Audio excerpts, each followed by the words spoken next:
ሜዳው ላይ ሳይሮጥ የሚያሸንፍ ተከላካዮችን በአይን ጥቅሻ የሚያታልልና ኳስን በስሱ ነክቶ ታሪክ የሚሰራ ድንቅ ሰዓሊ። ሜዳው ላይ ያሉ 22 ተጫዋቾች ስታዲየሙ የሞሉት ብዙ ሺህ ደጋፊዎችና በስክሪን ፊት የሚከታተሉት በሚሊዮን የሚቆጠሩ አይኖች ኳስን ብቻ ሲመለከቱ፣ እሱ ግን ማንም ያላየውን ባዶ ቦታና ከሰከንዶች በኋላ የሚፈጠረውን ክፍተት ቀድሞ ያይ ነበር። ክርስቲያኖ ሮናልዶ ከሪያል ማድሪድ እንዲሸጥ ሲደረግ በቁጭትና በንዴት የኔን እንቅስቃሴዎች ጠንቅቆ የሚያውቅ ብቸኛውን ሰው ሸጡት ብሎ የተናገረለት ያ ተጫዋች ማን ነበረ? እርሱ እግር ኳስን በሩጫ ሳይሆን በንጹህ ጥበብ የሳለው የአሲስቱ ንጉስ ሜሲት ኦዚል ይሰኛል።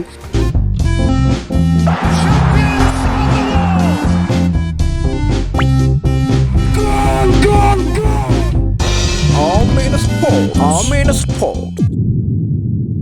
የዚህ አስማተኛ እግር ኳስ ማራኪ ጉዞ የተጠነሰሰው በቅንጡ የአውሮፓ አካዳሚዎች ውስጥ አልነበረም። ይልቁኑ ታሪካችን የሚጀምረው ቅዝቃዜና የኢንዱስትሪ ጭስ በዋጣት የጀርመኗ ጌልሰንኪርሽን ከተማ የብረት አጥር በተከበበ ጠባብና ኮንክሪት ሜዳ ላይ ነበር። እዚያ ጠባብ አጥር ውስጥ ትልልቅና ጉልበተኛ ልጆች መሃል ኳስን ሳይነጠቅ ለማለፍ ሰከንዶች ቀድሞ ማሰብ የግድ ይለው ነበር። በዚያ ድቅድቅ ግርግር ውስጥ ነበር የኦዚል ታዋቂው የራዳር እይታ የተወለደው። ሌሎች ግድግዳ የሚያዩበት ቦታ ላይ እሱ ክፍተት ማየትን የተማረው በእነዚያ የብረት አጥሮች መካከል ነበረ። ሻልክና ወርደን ብሬመን በጥበቡ ካስደመመ በኋላ የ2011 የደቡብ አሜሪካ የዓለም ዋንጫ የኦዚልን ስም በወርቅ ቀለም ለመጻፍ መድረክ ሆነለት። በጀርመን ብሔራዊ ቡድን ማሊያ ሜዳውን እንደ ቼስ ሰሌዳ ሲጠቀምበትም የተመለከተው የዓለማችን ታላቁ ክለብ ሪያል ማድሪድ ወዲያውኑ ይህንን የፈርጥ ባለቤት የግሉ ለማድረግ አልተጠራጠረም። በሳንቲያጎ በርናቦ ነጩን ማሊያ ሲለብስ ግን የኦዚል ጥበብ ከእግር ኳስነት አልፎ ወደ ረቂቅ የሙዚቃ ቅንብር ተቀየረ። በአሰልጣኝ ጆዜ ሞሪኖ ፈጣን የመልሶ ማጥቃት ስሌት ውስጥ የኦዚል ዋና አስተላለፊና ሞተር ሆነ። ሜዳ ላይ ማንም ሳይሮጥ እሱ ብቻ ይረጋጋል። ሜዳው በግርግር ሲናወጥ እሱ ግን በጥፊ እንደተመታ ሰዓት ጊዜውን ያዘገየዋል። የረቂቅ እርጋታው ደግሞ ለክርስቲያኖ ሮናልዶ ፍጹም ስጦታ ነበር። ሮናልዶ ወደ ባዶ ቦታ መሮጥ ብቻ ነበር የሚጠበቅበት፣ ምክንያቱም ኦዚል ኳስን ልክ በሱ እንደተለካ ስጦታ እግሩ ስር ያሳርፈለት ነበርና። ክርስቲያኖ ሮናልዶ ከዓመታት በኋላም ቢሆን በቁጭት እንዲህ ሲል ተናግሯል። ኦዚልን መሸጣቸው በጣም ነው ያናደደኝ። እሱ እኔ በሜዳ ላይ የማደርገውን እንቅስቃሴ ሁሉ ቀድሞ የሚያውቅ፣ የጎል ፊት ውሳኔዎች እጅግ ቀላል የሚያደርግልኝ ብቸኛ ተጫዋች ነበር ሲል ተደምጧል። ኦዚል በማድሪድ በነበሩበት 3 ዓመታት ብቻ ከ60 በላይ ጎሎች በማመቻቸት ስሙን በክለቡ ታሪክ መዝገብ ላይ በደማቁ ጻፈ። ዓለምም አዲሱን የአሲስት ንጉስ በይፋ ተቀበለች። በ2013ም የክረምት የዝውውር ገበያ መዝጊያ ሰዓት ላይ በለንደን ሰማይ ስር አንድ ትልቅ ታሪክ ተጻፈ። አርሰን ቬንገር በስልክ መስመሩ ጫፍ ላይ ሆነው ያንን የመጨረሻ ሰከንድ ስምምነት ሲያጠናቅቁ የአርሴናል ደጋፊዎች በደስታ ማበዱ። ሜሱት ኦዚል በታሪካዊ የዝውውር ዋጋ የለንደኑ መድፈኛ ለመሆን ኤምሬትስ ስታዲየም ደረሰ። ለእግር ኳስ አፍቃሪያን የሱ ወደ ለንደን መምጣት ዝም ብሎ ተጫዋች የመግዛት ጉዳይ አልነበረም፣ የውበትና የጥበብ ወደ እንግሊዝ መምጣት እንጂ። በኃይልና በሩጫ በናወዘው የፕሪሚየር ሊግ ሜዳ ላይ ኦዚል ፍጹም የተለየ ቋንቋ ይዞ መጣ። ሁሉም ሲሮጡ እሱ ግን ኳሱን ይዞ ይቆማል።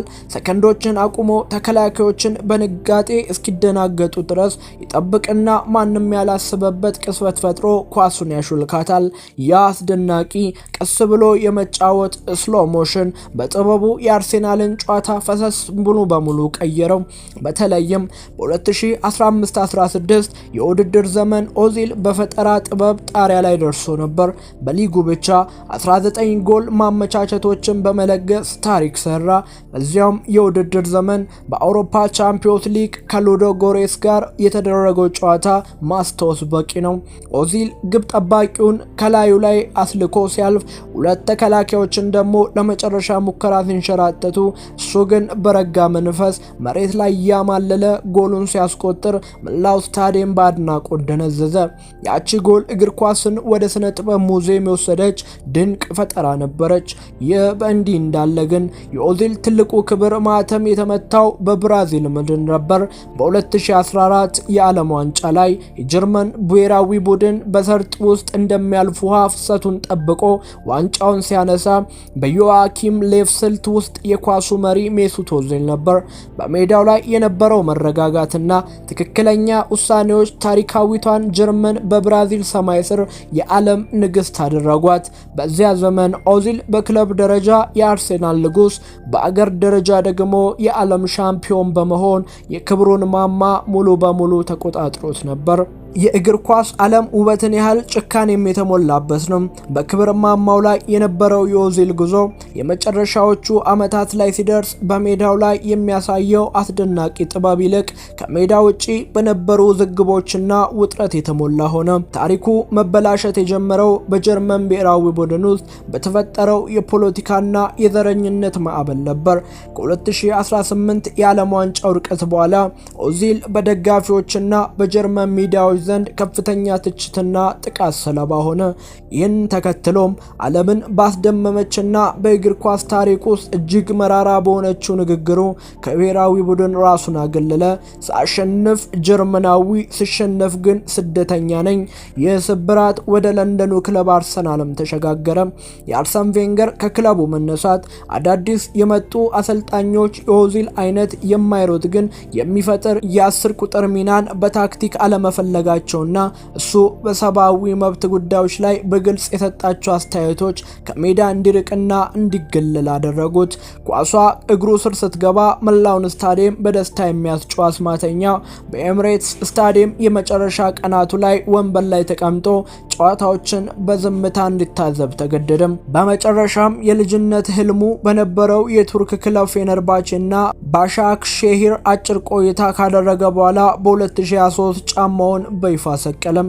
ዛሬ እግር ኳስ በሩጫ፣ በታክቲክ፣ በጂምናዚየም ጡንቻ፣ በከፍተኛ ጫና ወይም ፕሬሲንግ በተሞላበት ዘመን የኦዚልን አይነት ክላሲካል 10 ቁጥር ተጫዋች ማግኘት ፈጽሞ የማይታሰብ ሆኗል። እሱ የእግር ኳስ የመጨረሻው ሞሂካን the last of a dying breed ነበር። ሜዳው ላይ ሳይሮጥ የሚያሸንፍ፣ ተከላካዮችን በአይን ጥቅሻ የሚያታለልና ኳስን በስሱ ነክቶ ታሪክ የሚሰራ ድንቅ ሳሊ። ታሪክ ሁል ጊዜ ብዙ ጎል ያገቡትን ያስታውሳል። እግር ኳስ ግን ሜዳውን ወደ ስነ ጥበብ ጋለሪ ቀይሮ ማንም ያላየውን ክፍተት ቀድሞ ያሳየውን ያንን ትውልድ ልጅ ያስታውሳል። ሜሱት ኦዚልን ፈጽሞ ታሪክ አይረሳም። ሜሱት ኦዚል። ወድ የአሜን ስፖርት ተከታታዮች እስከ መጨረሻው አብራችሁን ስለቆያችሁ እናመሰግናለን። ቸር ጊዜ ይሁንላችሁ።